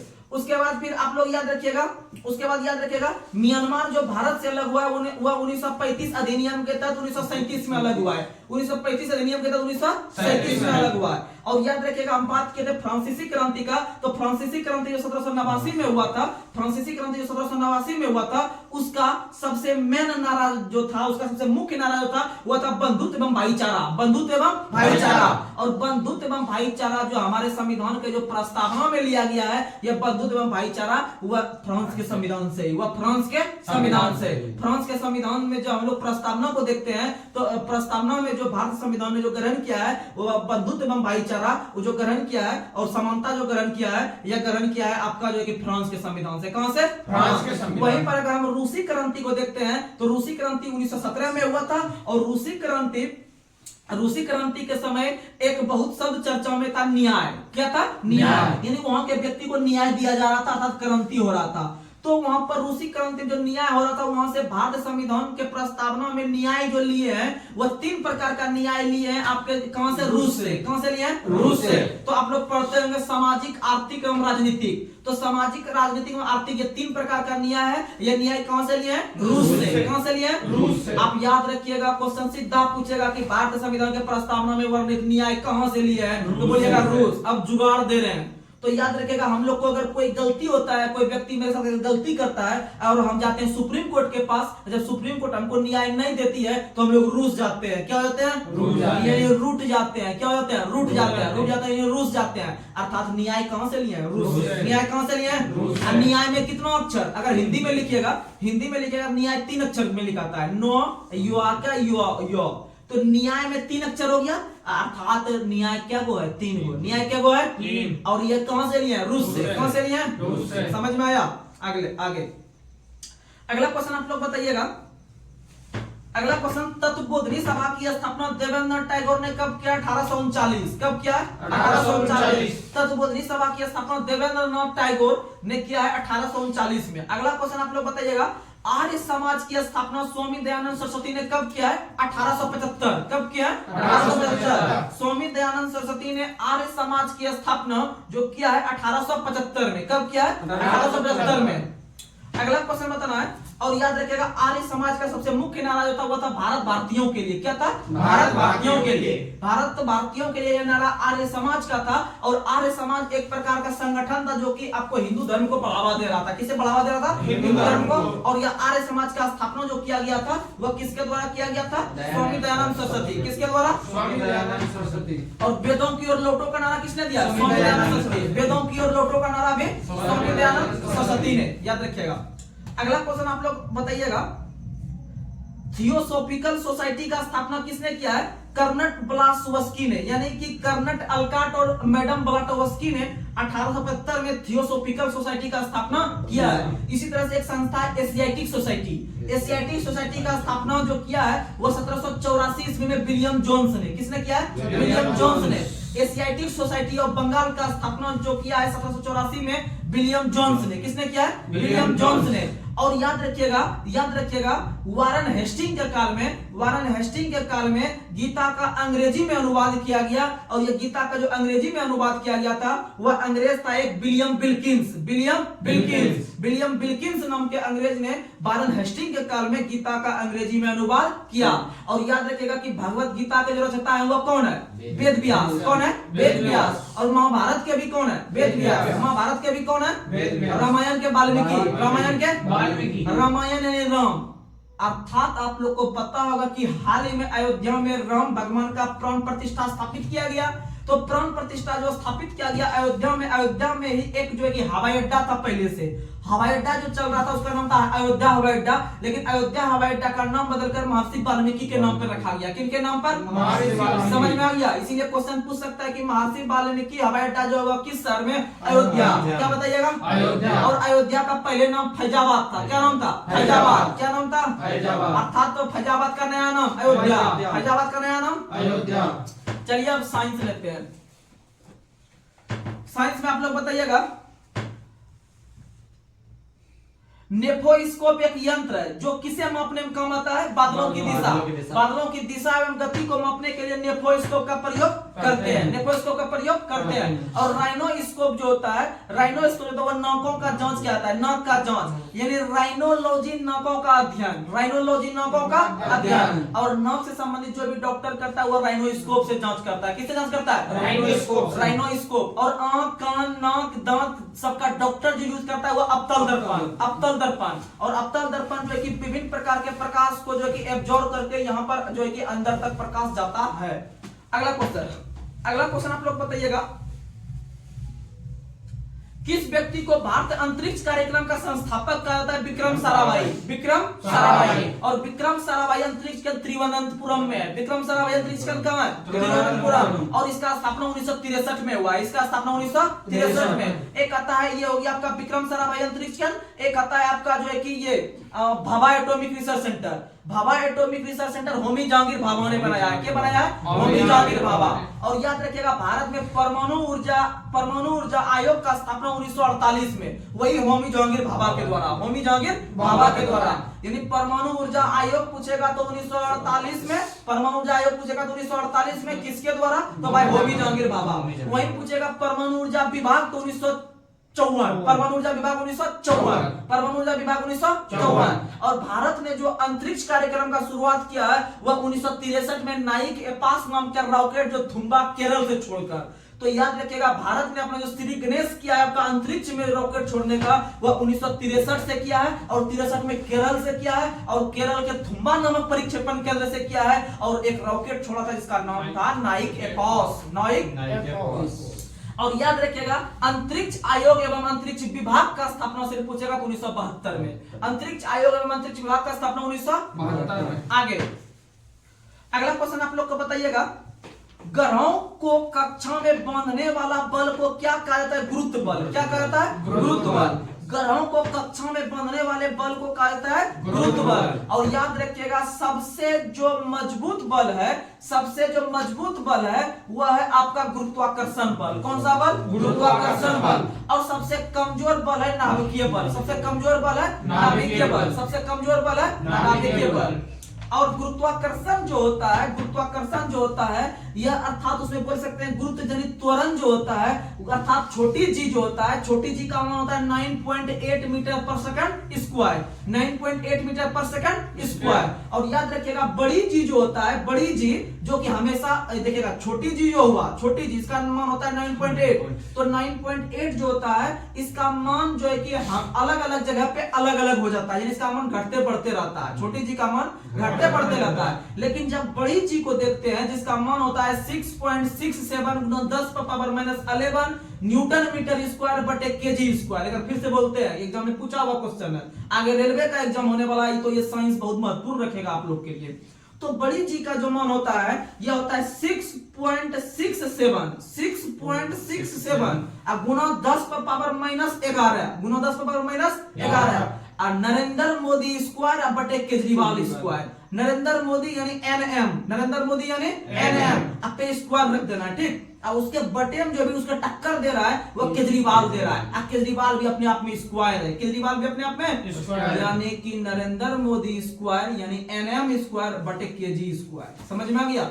ये हो गया बड़ी जी। और ये बड़ी जी का जो मान दिया है, यह बड़ी जी का जो मान दिया है यह कैवेंडिश वैज्ञानिक ने दिया है। किस नाम ने? कैवेंडिश। आप लोग को पता होगा कैवेंडिश, कैवेंडिश वही कैवेंडिश जो कि आपका बड़ी जी का मान दिया है। और वहां पर आपका एक सूत्र होता है G into M1 into M2 बटे R स्क्वायर, यानी कि दो पिंड का जो द्रव्यमान होता है, मान लीजिए M1 है एक M2 है, इन दोनों के बीच जो गुरुत्वाकर्षण बल लगता है उसको निकालने का सूत्र होता है M1 गुना M2, यानी दोनों का द्रव्यमान को गुणा कर देना है। अब बटे दोनों के बीच का जो डिस्टेंस है उसको नीचे रख के स्क्वायर डालते हैं, उसको नीचे रख के स्क्वायर, यानी कि मान लेते दोनों का द्रव्यमान M1 हो गया, एगो M2 हो गया, दोनों को ऊपर में गुणा कर दिया। अब बटे, अब मान लीजिए दोनों के बीच का दूरी 10 मीटर है, तो 10 को हम लोग नीचे रख के स्क्वायर करते हैं। अर्थात जो इसका जो गुरुत्वाकर्षण बल होता है वह इसके दूरी के वर्ग के बराबर होता है, दूरी के वर्ग के बराबर, यानी M1 गुना M2 बटे R स्क्वायर। और G को कांस्टेंट के रूप में उसके आगे लगा देंगे और उसका मान 6.67 10⁻ पावर -11 नरेंद्र मोदी स्क्वायर बटे केजरीवाल स्क्वायर। और इसका मान जो दिया है वो दिया केवेंडिश ने। किसने दिया है? केवेंडिश ने। और यह बड़ी जी आप ब्रह्मांड में कहीं लेके जाइए, ब्रह्मांड में कहीं लेके जाइए, इसका मान कांस्टेंट, इसका मान कभी भी चेंज नहीं होता है। लेकिन छोटी जी का मान हमेशा चेंज होता है, जगह जगह पे चेंज होता है। तो सबसे महत्वपूर्ण अंतर दोनों में बताइएगा, छोटी जी और बड़ी जी में, कि भाई जी हमेशा बदलते रहता है छोटी वाला, अब बड़ी वाला जी हमेशा स्थिर रहता है। आगे अगला क्वेश्चन आप लोग बताइएगा, गिरते हुए वस्तु के गुरुत्व का मान क्या होता है? शून्य। क्या होता है? शून्य। गिरते हुए वस्तु के गुरुत्व का मान क्या होता है? शून्य। और जब भी हम ऊंचाई का बात करेंगे, यानी ऊपर से नीचे या नीचे से ऊपर, जब भी हम हवा का बात करेंगे तो वहां पर mgh लगता है, यानी वहां स्थिति ऊर्जा लगता है। कौन सी ऊर्जा लगती है? जिसका सूत्र होता है mgh। क्या होता है? mgh। तो mgh में देखिए बीच में हमको g देखने के लिए मिल रहा है, छोटी g देखने के लिए मिल रहा है, तो वो घटते बढ़ते रहता है, तो स्थिति ऊर्जा। और एक सूत्र एक और होता है फार्मूला, जिसका नाम होता है गतिज ऊर्जा।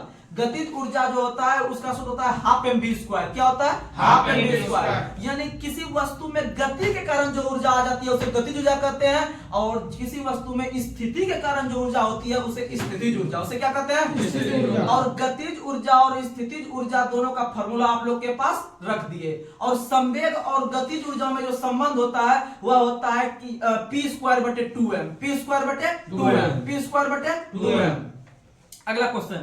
अगला क्वेश्चन आप लोग बताइएगा, एक शब्द है सी डॉट का संबंध किस क्षेत्र से है? कंप्यूटर से। सी डॉट का संबंध कंप्यूटर से। और कंप्यूटर का मस्तिष्क किसे कहता है? कंप्यूटर का मस्तिष्क कहता है सीपीयू को। किसे कहता है? सीपीयू को। और सीपीयू का फुल फॉर्म होता है सेंट्रल प्रोसेसिंग यूनिट। सीपीयू शब्द है कंप्यूटर से, लेकिन सी से कंप्यूटर नहीं बोल दीजिएगा। सीपीयू में का फुल फॉर्म होता है central processing unit, central processing unit, central processing unit. और सीपीयू जो हो गया ये कंप्यूटर का मस्तिष्क। लेकिन कंप्यूटर का याददाश्त रैम को, कंप्यूटर का याददाश्त रैम को। और रैम का फुल फॉर्म होता है random access memory, random access memory, random access memory. और एक होता है रोम, रोम, इसका था read only memory, read only memory. समझ में आ गया? और याद रखिएगा कंप्यूटर में जो किसी शब्द की लंबाई मापते हैं वह बिट में मापते हैं। किस में मापते हैं? बिट में। किस में मापते हैं? बिट में। याद रखिएगा। अगला क्वेश्चन आप लोग बताइएगा, हम गाड़ियों की रफ्तार को किस यंत्र से मापते हैं? स्पीडोमीटर। आप लोग बाइक चलाते होंगे, बाइक में स्पीड देते होंगे तो बोलते हैं 50 पहुंच गया, 60 पहुंच गया, 70 पहुंच गया। अर्थात हम स्पीड दे रहे हैं और गति को भी हम नाप रहे हैं, बाइक कितना भाग रहा है, अर्थात गति की दूरी को स्पीडोमीटर। किसका मापते हैं? स्पीडोमीटर। और कहते हैं अरे मीटर खराब हो गया, तो मीटर खराब नहीं हुआ है, आपका स्पीडोमीटर खराब हुआ है। क्या खराब हुआ है? स्पीडोमीटर। समझ में आ रहा है ना? अगला क्वेश्चन, अब करंट को थोड़ा ले लेते हैं, उसके बाद फिर हम लोग आज के सेशन को समाप्त करेंगे। तो करंट आपको डेली अपने हाथों से लिखा हुआ मिलेगा और आपके एग्जाम के लिए बिल्कुल सटीक बैठेगा। तो आप लोग ध्यान से सुनिएगा, किस बैंक ने अपने नए लोगों की लोगो होता है ना, किस हर एक बैंक का अलग अलग जो है कि उसका लोगो रहता है। जैसे पंजाब नेशनल बैंक है ना, तो उसका होता है स्टार करके पंजाब नेशनल बैंक का। और यूनियन बैंक का होता है ऐसे यू करके, फिर एक यू उल्टा करके रहता है, तो वो सब उसका लोगो हो गया। जैसे अभी आप लोग ये ट्विटर चलाते थे, ट्विटर का नाम जो पहले था चिड़ियों ऐसा था, ट्विटर का पहले लोगो एक चिड़िया ऐसा था, लेकिन उसका जब ये टेस्ला जो है जो खरीदा उसका मालिक, टेस्ला ने जब खरीदा तो उसे जो है कि उसका लोगो चेंज कर दिया, लोगो चेंज करके अब एक्स आ गया है। अब ट्विटर जो चलाते हैं ट्विटर, अब ट्विटर में पक्षी नहीं मिलता होगा, अब ब्लैक ऐसा एक्स लिखा हुआ मिलता है। तो ये क्वेश्चन भी इस बार जो है कि रेलवे जीडीसी एग्जाम में पूछा गया था कि हाल ही में ट्विटर का नया लोगो जो है वह क्या बना है, तो एक्स बना है। ऑप्शन में था एक्स, वाई, जेड, डब्ल्यू, तो याद रखिएगा एक्स बना है। क्या बना है? एक्स। क्या बना है? एक्स। और पहले जो था एक चिड़िया था, पहले एक चिड़िया। आगे अगला क्वेश्चन होता है, हम पूछ रहे थे किस बैंक ने अपने नए लोगों की घोषणा की है? Yes bank. किसने किया? Yes bank. किसने किया? Yes bank. याद रखिएगा यस बैंक का स्थापना 2004 में, यस बैंक का स्थापना 2004 में, बैंक का स्थापना 2004 में, इसका मुख्यालय मुंबई में। अब बैंक का बात करते हैं तो याद रखिएगा भारत का सबसे बड़ा बैंक है आरबीआई। तो कुछ क्वेश्चन बैंक के बारे में आप लोग को हम रख रहे हैं, आप लोग ध्यान से सुनिएगा। सबसे बड़ा बैंक भारत का आरबीआई है, जिसे हम लोग केंद्र बैंक के रूप में जानते हैं। इसका स्थापना 1934 अधिनियम के तहत 1 अप्रैल 1935 को 1934 अधिनियम के तहत 1 अप्रैल 1935 को हुआ है। इसीलिए बोलिएगा कि इसका स्थापना जो हुआ है 1 अप्रैल 1935 को, इसीलिए आरबीआई दिवस प्रत्येक वर्ष मनाते हैं 1 अप्रैल को। और याद रखिएगा इसका स्थापना हिल्टन यंग आयोग की सिफारिश पर, हिल्टन यंग आयोग की सिफारिश पर। वही अगर हम बात करते हैं आरबीआई का, तो आरबीआई का जो राष्ट्रीयकरण हुआ है, आरबीआई का राष्ट्रीयकरण 1949 में हुआ है। आरबीआई का राष्ट्रीयकरण कब हुआ? 1949 में। 49 में जो हुआ वो 1 जनवरी था। अभी 1 जनवरी 1949 में इसका राष्ट्रीयकरण हुआ है। और याद रखिएगा कि 1 जुलाई 1955 को 1 जुलाई 1955 को एसबीआई का स्थापना, और एसबीआई का स्थापना गोरेवाला समिति की सिफारिश पर। तो आरबीआई का स्थापना हिल्टन यंग आयोग के सिफारिश पर और एसबीआई का स्थापना गोरेवाला समिति के सिफारिश पर। उसके बाद याद रखिएगा आईडीबीआई बैंक का स्थापना 1964 में, आईडीबीआई बैंक का स्थापना 1964 में। और उसी को जब छोटा रूप में एक और बैंक देखेगा, आईडीबीआई बैंक जो था यह बड़े बड़े बिजनेसमैन को पैसा देता था, बड़े बड़े धंधा पानी करने के लिए पैसा देता था, जिसका फुल फॉर्म ही होता है industrial development bank of India, यानी ये बड़े बड़े उद्योग को डेवलप करने के लिए पैसा देता था। लेकिन इसमें क्या होता था कि छोटे छोटे तबके के लोग जो बेरोजगार थे या फिर कम संपत्ति वाला था, तो उसे उस बैंक ने पैसा उसे नहीं देता था। तो इसे देखते हुए भारत सरकार के द्वारा यह देखा गया कि अब आईडीबीआई को तोड़ के एक छोटा संस्था बनाइए, जो कि गरीब लोगों को या फिर छोटे छोटे लघु उद्योग चलाएंगे उसे भी पैसा दिया जाए। तो 1900 जो बोल रहे हैं याद रखिएगा, 1964 में आईडीबीआई का स्थापना, 1964 में आईडीबीआई का स्थापना। और याद रखिएगा इसे तोड़कर एक छोटा बैंक के रूप में एक तो ये बैंक रहा ही, इससे एक नया ब्रांच निकाला जिसको हम लोग शॉर्ट में कहते हैं सिडबी। क्या कहते हैं? सिडबी, यानी SIDBI, सिडबी। सिडबी एक लघु उद्योग बैंक है। सिडबी एक कैसा बैंक है? और यह किस बैंक से तोड़ा गया है? आईडीबीआई से। और इसे तोड़ा गया 1990 में। कब तोड़ा गया? 1990। तो याद रखिएगा कि सिडबी जो है वह आईडीबीआई का ही एक ब्रांच है, जिसे 1990 में तोड़ा गया। और क्यों तोड़ा गया? तो भाई छोटे छोटे तबके के लोगों को भी रोजगार प्रदान करने के लिए, लोन वगैरह देने के लिए। तो याद रखिएगा सिडबी का फुल फॉर्म हो गया small industry development bank of India, यानी कि कोई व्यक्ति जो स्मॉल धंधा पानी करना चाह रहा है, छोटे रूप से धंधा पानी करना चाह रहा है, वो आईडीबीआई का छोटा संस्था जो खुला हुआ है, आप लोग उससे पैसा ले सकते हैं। और इंडस्ट्रियल डेवलपमेंट बैंक 1964, और उसी से तोड़ के स्मॉल इंडस्ट्री जो बना दिया डेवलपमेंट बैंक ऑफ इंडिया 1990। और सिडबी और आईडीबीआई दोनों का मुख्यालय जो है वो आपका कहां है? सिडबी का मुख्यालय कहां है? सिडबी का मुख्यालय एक होता है नबार्ड, रुक जाइएगा अभी, एक आईडीबीआई का मुख्यालय कहां बता दिया? मुंबई। आईडीबीआई का मुख्यालय मुंबई। उसी तरह एक सिडबी है, सिडबी का मुख्यालय लखनऊ है। सिडबी का मुख्यालय कहां है? लखनऊ है। सिडबी का मुख्यालय लखनऊ है। और याद रखिएगा आईडीबीआई का मुख्यालय जो है मुंबई में है। और नाबार्ड का मुख्यालय भी कहां है? मुंबई में। नाबार्ड का मुख्यालय भी कहां है? मुंबई में। अगला देखिएगा, एक करंट बोलते हैं, लेकिन उसे बहुत सारा क्वेश्चन बोलने का मन करता है, लेकिन बहुत वीडियो लंबा हो जाता है, इसीलिए लगता है कि इतना लंबा नहीं बोले। लेकिन कुछ ऐसा समय आएगा जब आपको पूरा डिटेल जानकारी देंगे, तो आप लोग जो है कि अभी भी उतना हम दे देते हैं जिससे आपका एग्जाम क्रैक हो जाएगा। तो आप लोग ध्यान से समझिएगा। और अगला क्वेश्चन, किस देश में पहला आईआईटी कॉलेज खुला? तंजानिया। किस देश में खुला? तंजानिया। और याद रखिएगा कि तंजानिया की राजधानी डोडोमा है। तंजानिया की राजधानी डोडोमा। और याद रखिएगा कि ये जो खुला है वो आईआईटी मद्रास का संस्था खुला है। IIT Madras, IIT Madras.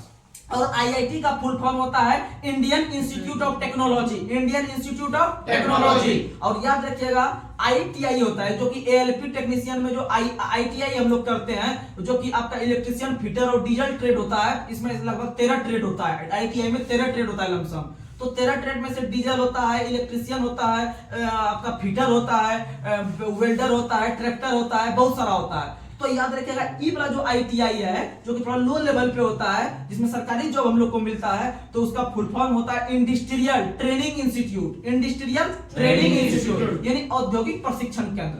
अगला क्वेश्चन आप लोग बताइएगा, किस राज्य के मंत्रिमंडल ने लिंग समावेशी पर्यटन नीति को मंजूरी दिया है? महाराष्ट्र। तो याद रखिएगा किस राज्य के मंत्रिमंडल ने लिंग समावेशी, लिंग का मतलब मेल फीमेल, इसमें समावेशी का जो पर्यटन नीति की मंजूरी दिया? महाराष्ट्र। किस राज्य ने दिया? महाराष्ट्र। और महाराष्ट्र के हाल ही में मुख्यमंत्री बने हैं एकनाथ शिंदे, एकनाथ शिंदे, एकनाथ शिंदे। और महाराष्ट्र के राज्यपाल बने हैं रमेश बैस, रमेश बैस। और रमेश बैस पहले झारखंड वगैरह के राज्यपाल थे, तो वर्तमान में याद रखिएगा कि रमेश बैस कहां के हैं? महाराष्ट्र के। महाराष्ट्र के मुख्यमंत्री एकनाथ शिंदे। और महाराष्ट्र की राजधानी मुंबई, महाराष्ट्र की राजधानी मुंबई सालसेट द्वीप पर। मुंबई किस द्वीप पर? सालसेट द्वीप। मुंबई सालसेट द्वीप पर, जहां पर आरबीआई का मुख्यालय, एसबीआई का मुख्यालय, आईडीबीआई का मुख्यालय, एलआईसी का मुख्यालय, रिजर्व बैंक का मुख्यालय। अगला क्वेश्चन, अगला क्वेश्चन आप लोग बताइएगा, किस राज्य में देवी लोक महोत्सव की शुरुआत हुई है? मध्य प्रदेश। देवी लोक महोत्सव मध्य प्रदेश, देवी लोक महोत्सव मध्य प्रदेश। और महालोक महोत्सव भी हुआ है मध्य प्रदेश में, महालोक महोत्सव भी मध्य प्रदेश में। और मध्य प्रदेश में हाल ही में जो बीजेपी की सरकार बनी है उसके तरफ से मोहन यादव मुख्यमंत्री के रूप में शपथ लिए हैं। और इसका जो गेम चेंजर के रूप में जो काम किया वो किया लाडली बहना योजना। कौन सी योजना? लाडली बहना योजना, लाडली बहना योजना। अगला क्वेश्चन आप लोग बताइए, और मुख्यमंत्री सीखो कमाओ योजना भी किस सरकार में? मध्य प्रदेश। मुख्यमंत्री सीखो कमाओ मध्य प्रदेश। और लाडली बहना योजना भी मध्य प्रदेश, लाडली बहना योजना भी मध्य प्रदेश। और मध्य प्रदेश को पहले मिडिल प्रोविंस के रूप में जानते थे, मिडिल प्रोविंस यानी एमपी, मिडिल प्रोविंस यानी ये जो है कि मध्य प्रांत स्थित था। यहाँ पर क्या स्थित था? मध्य प्रांत। इसी तरह उत्तर प्रदेश को कहते हैं संयुक्त प्रांत, संयुक्त प्रांत यानी यूनाइटेड प्रोविंस, यूनाइटेड प्रोविंस यानी यूपी। अगला क्वेश्चन, किस राज्य ने अपने सभी जिलों में नशा मुक्ति केंद्र खोलने की घोषणा किया? तेलंगाना। किसने किया? तेलंगाना। किसने किया? तेलंगाना की राजधानी हैदराबाद, तेलंगाना की राजधानी हैदराबाद। और याद रखिएगा कि भारत का सबसे पहला राज्य तेलंगाना बना है जिन्होंने प्रधानमंत्री जन धन योजना जो भारत सरकार के द्वारा चलाया गया था 2015 में, जन धन योजना 28 अगस्त 2015 को चलाया गया था प्रधानमंत्री जन धन योजना, जो कि बोला जा रहा था कि इसमें जो है कि आपके 15 लाख आ जाएगा अकाउंट में, तो इतना आ जाएगा, जो कि मोदी सरकार के द्वारा जो घोषणा किया गया था। तो इसी में जो खाता खुलवाया जा रहा था 0 रुपया में, कितना रुपया में? 0 रुपया में। तो 0 रुपया के तहत जो खाता खुलवाने वाला पहला राज्य 100% बन गया है वो तेलंगाना बना है। कौन बना है? तेलंगाना। अर्थात प्रधानमंत्री जन धन योजना को 100% लागू करने वाला पहला राज्य तेलंगाना, पहला राज्य तेलंगाना। और प्रधानमंत्री जन धन योजना का शुरुआत 2015 में 28 अगस्त के दिन। अगला क्वेश्चन, किस देश ने 2030 तक चांद पर इंसान को भेजने की घोषणा की है? चीन। किसने घोषणा किया है? चीन। और याद रखिएगा हाल ही में सुदीरमन कप जो जीता है वो किस देश ने? चीन ने। सुदीरमन कप एग्जाम में पूछता है, सुदीरमन कप जो है वो बैडमिंटन से संबंधित है। सुदीरमन कप जो है वो बैडमिंटन से। नारंग कप भी किससे? बैडमिंटन से। चड्डा कप भी संबंध किससे? बैडमिंटन से। तो ये सब चीज याद रखिएगा। बैडमिंटन में जो सुदीरमन कप होता है ये बहुत फेमस कप होता है, जो कि चाइना ने जीता, जो कि चाइना ने जीता। और चाइना की राजधानी बीजिंग है, चाइना की राजधानी बीजिंग। और इसका कॉमर्शियल राजधानी जो कहलाता है, व्यवसायिक राजधानी जो कहलाता है वो संघाई कहलाता है। क्या कहलाता है? संघाई। अगला क्वेश्चन, अगला क्वेश्चन आप लोग बताइएगा, किस एयरवेज को 2023 का पर्यावरण एयरलाइंस का नाम दिया गया? एतिहाद एयरवेज। कौन सा एयरवेज? एतिहाद, एतिहाद एयरवेज, जो कि अरब कंट्री में चलता है। अगला क्वेश्चन आप लोग बताइएगा, व्यक्तिगत सिगरेट पर स्वास्थ्य चेतावनी लिखने वाला पहला देश कौन बना? कनाडा। कौन सा बना? कनाडा। व्यक्तिगत सिगरेट करने का मतलब अगर आप सिगरेट का डब्बा लेते हैं, सिगरेट के डब्बा पे लिखा रहता है कि सिगरेट पीने से फलना चिलना ये सब चीज होता है या फिर आपको नुकसान कर सकती है, तो आप लोग इसे ना पिए। लेकिन सिगरेट पे लिखा हुआ नहीं रहता इंडिया के अंदर में। तो सिगरेट पे लिखा हुआ रहता है कि भाई ये कपेस्टन का है कि गोल्ड फ्लैग का है कि जो है कि आपका मिंट का है या किसका है। लेकिन आपका पर्सनल सिगरेट जो लिखा हुआ है अंदर जैसे निकालते हैं पीने के लिए, तो सिगरेट पे जो है कि लिखा हुआ है चेतावनी जो भी उसको लिखना रहता है कि स्वास्थ्य के लिए हानिकारक है या जो भी है। ये कनाडा देश बना है। कौन देश बना है? कनाडा। कौन बना है? कनाडा। और कनाडा की राजधानी ओटावा, कनाडा की राजधानी ओटावा, कनाडा की राजधानी ओटावा। और याद रखिएगा कि कनाडा की जो मुद्रा है वो डॉलर है। कनाडा की मुद्रा क्या है? डॉलर। कनाडा की मुद्रा डॉलर। और यही कनाडा उत्तरी अमेरिका का सबसे बड़ा देश, उत्तरी अमेरिका का सबसे बड़ा देश कनाडा, उत्तरी अमेरिका सबसे बड़ा देश कनाडा। और दक्षिण अमेरिका का सबसे बड़ा देश ब्राजील, दक्षिण अमेरिका का सबसे बड़ा देश ब्राजील। और याद रखिएगा ब्राजील की मुद्रा रियल, ब्राजील मुद्रा रियाल, ब्राजील मुद्रा रियाल। अगला क्वेश्चन आप लोग बताइए, किस राज्य की पुलिस ने ओपीएस क्लीन अभियान शुरू किया? पंजाब। ओपीएस क्लीन अभियान पंजाब, ओपीएस क्लीन अभियान पंजाब, ओपीएस क्लीन अभियान पंजाब ने। और पंजाब में आप लोगों को पता होगा कि पंजाब में जब चुनाव प्रचार चल रहा था तो उस समय नरेंद्र मोदी का काफिला रोक लिया गया था। तो वो चलने के अधिकार को भी लागू करवा दिया वहां पर। याद रखिएगा मोदी का काफिला रोका गया था, यानी उसे चलने से रोका गया था, चलने से रोका गया था। इसीलिए याद रखिएगा कि चलने के अधिकार के नियम को लागू करने वाला पहला राज्य पंजाब। और पंजाब के वर्तमान में मुख्यमंत्री हैं आप भगवंत मान सिंह। कौन है? भगवंत मान सिंह। और पंजाब के वर्तमान में राज्यपाल है बनवारी लाल पुरोहित। कौन है? बनवारी लाल पुरोहित। बनवारी लाल पुरोहित। और पंजाब और हरियाणा दोनों की संयुक्त राजधानी है चंडीगढ़। दोनों की संयुक्त राजधानी कहाँ है? चंडीगढ़। और उन दोनों का हाईकोर्ट का मुख्यालय भी कहाँ है? चंडीगढ़। हाईकोर्ट का मुख्यालय चंडीगढ़। और याद रखिएगा कि पंजाब के वर्तमान मुख्यमंत्री हो गए भगवंत मान सिंह और राज्यपाल हो गए बनवारी लाल पुरोहित। अगला क्वेश्चन, किस रेलवे जोन ने शहीदों के नाम पर ट्रेन के इंजनों का नामकरण किया? उत्तर रेलवे। आप लोग को पता होगा उत्तर रेलवे जो है कि भारत के अंदर में सबसे लंबी रेल मार्ग वाली रेलवे जोन है। अगर रेलवे जोन देखें तो वर्तमान में टोटल 19 रेलवे जोन है। अगर हम कलकत्ता मेट्रो को मिला ले, कलकत्ता मेट्रो को अगर हम मिला ले, जिसका स्थापना 2010 में हुआ था, अगर हम उसको मिला के बात करते हैं तो पूरे भारत में जो रेलवे जोन है, जैसे दिल्ली हो गया, मुंबई हो गया, चेन्नई हो गया, कलकत्ता हो गया, इलाहाबाद वगैरह हो गया, गोरखपुर हो गया, तो ये सबको मिला के टोटल 19 रेलवे जोन है। कितना रेलवे जोन? 19। और 19 रेलवे जोन में जो सबसे लंबा रेल मार्ग है की लंबाई है वह आपका उत्तर रेलवे में ही है। किसमें है? उत्तर रेलवे। और उत्तर रेलवे मुख्यालय दिल्ली है। उत्तर रेलवे मुख्यालय दिल्ली है। दक्षिण रेलवे चेन्नई। दक्षिण रेलवे चेन्नई। दक्षिण रेलवे चेन्नई।